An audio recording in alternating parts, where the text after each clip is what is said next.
Пока еще у нас не изменили Конституцию, и у нас нет государства образующего народа, как это хочет кто-то сделать. Пока мы как бы играем у нас многонациональная страна, так написано в Конституции, и у каждого народа есть национальный театр, и в тех краях там вообще практически никто не говорит по-русски. Я тоже не знала.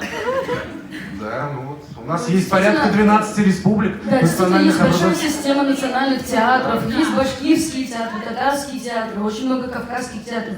Естественно, они играют на национальных языках, и это помогает сохранять, передавать культуру, язык, и, конечно, это очень важный, очень ценный театр.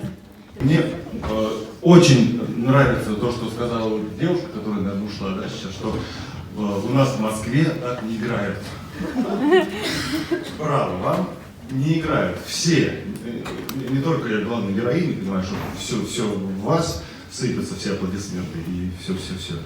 Не играют так в Москве. Может быть, играют студенты, пока они еще не вышли на большую дорогу, их не пустили еще в большую воду.